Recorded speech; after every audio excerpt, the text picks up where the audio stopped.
ഞാൻ ഈ ഡിസ്കവറി ചാനലിലൊക്കെ കണ്ടിട്ടുണ്ട്. ഈ മുട്ടയ്ക്ക് കോഴി അടയിരിക്കുമ്പം മൂർഖൻ പാമ്പ് വരും. എന്തിനാ വരുന്നേ? കോഴി പിടിക്കാൻ വരുമല്ല, മുട്ടയിൽ തന്നെ വരുക. മുട്ടയിൽ തന്നെ വരുമ്പോൾ അന്ന് വരെ പാമ്പുകളൊക്കെ സാധാരണ കോഴി നിന്ന് പറന്നൊക്കെ യുദ്ധം ചെയ്യും അല്ലേ, കൊത്തും. പക്ഷെ ഈ പുള്ളിക്കാരൻ എന്ത് ചെയ്യുന്നറിയോ? മുട്ടയുടെ മേലിരിക്കുന്ന കോഴി മുട്ടയെ വിട്ട് എഴുന്നേക്കത്തില്ല. അതിൻ്റെ ഒരു അരിശം കാണണം. ഒപ്പം മുട്ടയെ ഒന്ന് കവർ ചെയ്ത് പിടിച്ചിട്ട് അവിടെ നിന്നുകൊണ്ട് യുദ്ധം ചെയ്യും. എന്ന് പറഞ്ഞാൽ എന്നറിയാം, പാമ്പെ മുട്ട എടുക്കാനല്ല, നിനക്കതിനെ നോക്കാൻ പോലും ഞാൻ സമ്മതിക്കില്ല. അതിനൊന്ന് നോക്കാൻ പോലും ഞാൻ സമ്മതിക്കത്തില്ല. ഇതാണ് ഡിവൈൻ പ്രൊട്ടക്ഷൻ. ആമേൻ. ദൈവത്തിന്റെ നിഴൽ നിന്റെ മേൽ വീണ് കഴിഞ്ഞാൽ ഇനി വേറെ ഒരു പൈശാചിക മണ്ഡലത്തിന്റെ നിഴൽ നിന്റെ മേൽ വീഴാൻ ആമേൻ ദൈവം അനുവദിക്കത്തില്ല.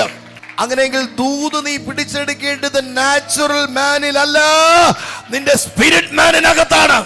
അസാധാരണമായ ദൈവപ്രവൃത്തികൾ വെളിപ്പെടാം.